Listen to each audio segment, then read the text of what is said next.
ang siyang nananakot at nagsasabi, anong gusto mo? Kulong o sapi ka sa minorya? Alam niyo po ha, nung nalaman ko yung kwentong yan, hindi na ako nagtaka. Kasi alam niyo pati sa akin ha, sa akin, yung butog na yan na nagsasabi na sige, kausapin niya si Ek. Kung gusto niya mawala ang mga kaso niya. Eh ako ba naman papatol pa ba ako sa ganyan? Halos magdadalawang taon na ako. Mag-aantay na lang ako dahil alam ko hindi na sila masisipmura ng taong bayan. Sisipain at susukahin na sila kaya mag-aantay na lang ako. Kaya no thanks. Gaya ni Jinggoy, I'm saying no thanks. Manigas ka. In any case, checkmate po ang BBM 11. Wag na po natin silang tawaging minorya.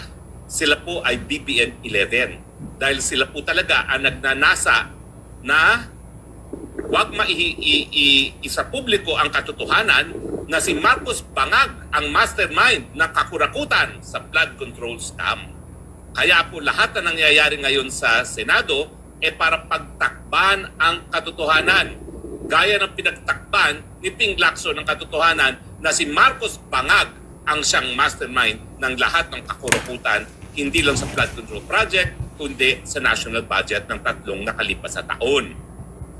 So ngayon, pahiya ang BBM 11. Nung una silang nag-walk out para hindi nga maamendahan ang rules ng Senado para payagan ang mga senador na boboto electronically, akala nila bilang minorya, sila lang ang may veto vote. Hindi na ba nila naisip na ang mayorya, at least nung nandyan pa si Jinggoy, mas marami, mas malakas ang veto vote kung gusto nila. Ngayon, pinalalabas nila na wow, ang mga mayorya daw talagang pabaya sa katungkulan dahil ayaw mag-session, dahil sa politika. Bakit? Ano ba ginawa ninyo? BBM 11 nung kayo nag-walk out. Diba? Para nga hindi maamendahan ang rules ng Senado, kayo'y nag-walk out para walang numero at walang quorum. Diba kayo unang gumamit sa rules para politikahin? Para nga hindi mapagbigyan yung mga gaya ni Bato at ngayon gaya ni Jinggoy na makaboto online. Kasi alam ninyo, kinakailangan mawala ang boto ni Bato at ni Jinggoy pagdating sa impeachment ni Inday Sara Duterte. Diba ang dinanais ng Bangag at ng Butod ay para matanggal si Inday Sara Duterte at kinakailangan ng 16 votes. Pero ngayon nga sinasabi ko nga 11 lang kayo, saan kayo kukuha ng 5 pa? Tatakutin nyo pa yung 5 galing sa mayorya para bumoto para matanggal si Inday Sara Duterte. Well, na-underestimate nyo naman ang tapang ng ating mga senador. Huwag nyong kalimutan ha, ang mandato ng senador, marami dyan, mas marami pang boto nila kesa kay Bangag nung siya'y tumakbo ng presidente. At hindi gaya ni Bangag nung minsan natalo na bilang VP, yung mga senador na yan, karamihan dyan, hindi pa natatalo kahit kailan sa kanilang karera. Kaya huwag niyong isipin na duwag yung mga senador na yan. At ngayon, nakikita natin ang kanilang tapak dahil checkmate ang BBM 11. Sa pamamagitan ng hindi pagsipot sa plenaryo, ayan, anong kanilang nakakamit? Iniiwasan nila ang pagpalit ng liderato. Iniiwasan nila ang pagpalit kay Alan Peter Cayetano dahil pag napalitan si Alan Peter Cayetano, alam natin na ang Blue Ribbon ibabalik nila kay Lacson na magtatago na naman ng katotohanan.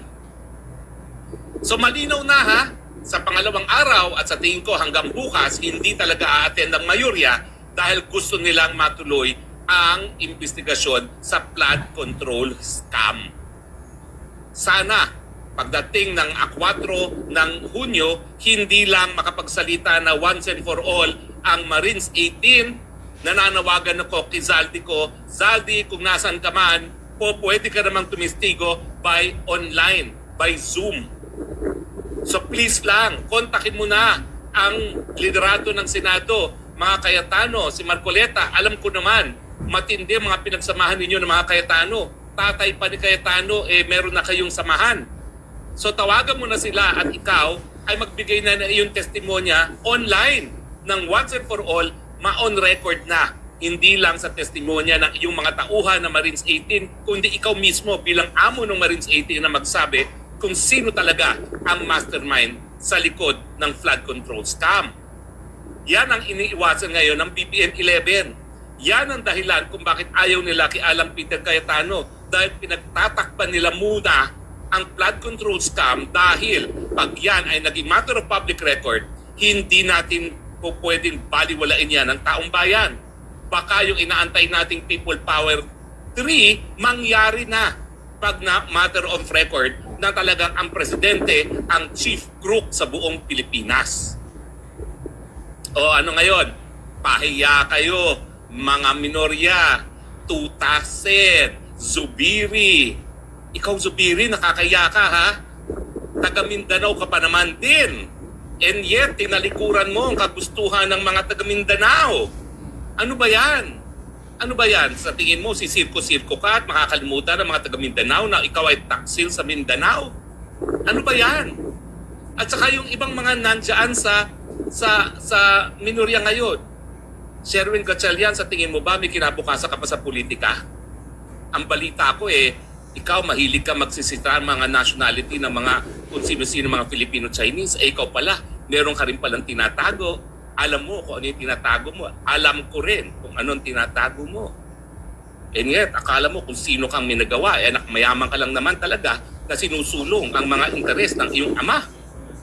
Yan ang tinatawag na talagang bureaucratic capitalism. Ginagamit ng gobyerno para sa negosyo. Diba? Ay, nako po. Kaya po, tayo po, kapit-bisig tayo. Suportahan natin ang Majestic 13 para sa demokrasya ng Pilipinas. Huwag tayo magpadala sa propaganda ng mga nagsanib puwersa ng mga loyalista at pinklawan na pinalalabas nila na dereliction of duty daw itong ginagawa ng mayorya ngayon sa Senado. Hindi po. Ito ay paniguro na masilwalat once and for all sa buong sambayanan na ang pinaka-kurakot sa ating bayan walang iba kung hindi ang bangag Marcos Jr. suportado ng kanyang butot na may bahay. Kaya abahan po natin ang 4. Hindi na po sisipot yan, miski bukas. Dahil pag sila sumipot, may possibility na sasabihin na naman, we declare all positions as vacant.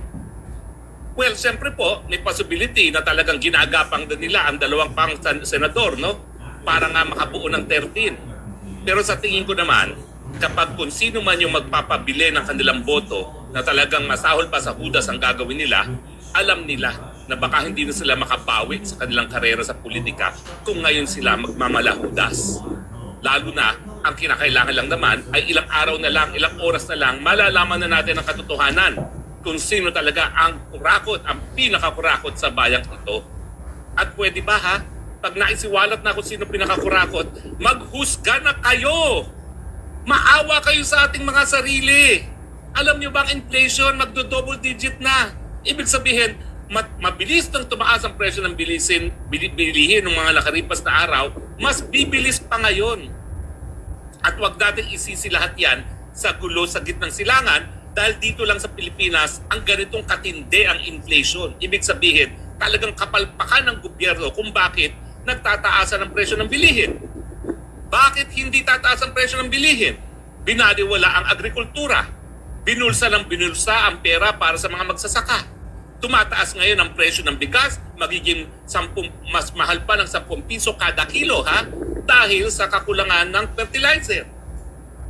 O, yan ba ay masisisi mo sa gitnang silangan? Hindi! Dahil tayo naman, meron tayong budget para bigyan ng subsidy ang ating mga magsasaka pambili ng fertilizer, kinurakot lang ng mga taong gobyerno, kaya wala. Nagtataka ba kayo ngayon kung bakit bagamat ang talagang putukan sa gitnang silangan, dahilan din para tumaas ang presyo ng bilihin, pinakamabilis ang pagtaas ng presyo ng bilihin dito sa Pilipinas. Kasi kurakot ang namumuno. Dinagdagan pa ng putukan. Kapit-bisig lang po dahil in the next few days, sa wakas, yung katotohanan na matagal na nating hinahanap at inaasam-asam, malalaman na natin.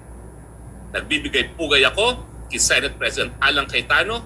Iba talaga kapag ang liderato ay meron takot sa Panginoon. Itataguyod ang katotohanan. Hindi pinapansin ang karangyaan. Hindi pinapansin ang kapangyarihan dahil yan ay kapangyarihan. Ginagamit ang kapangyarihan para isiwalat ang katotohanan. At siyempre, bao din ako at saludo sa ating mayorya dahil sa inyong katapangan, sa inyong kaintegridad, masisiwalat sa wakas ang katotohanan ng Marcos Bangag Administration. Siya mismo ang mastermind ng kakurakutan sa ating bayan. Mga kaibigan, saludo sa mayorya ng Senado at sa BBM 11, mahiya naman kayo. Sinusuka kayo ng taong bayan.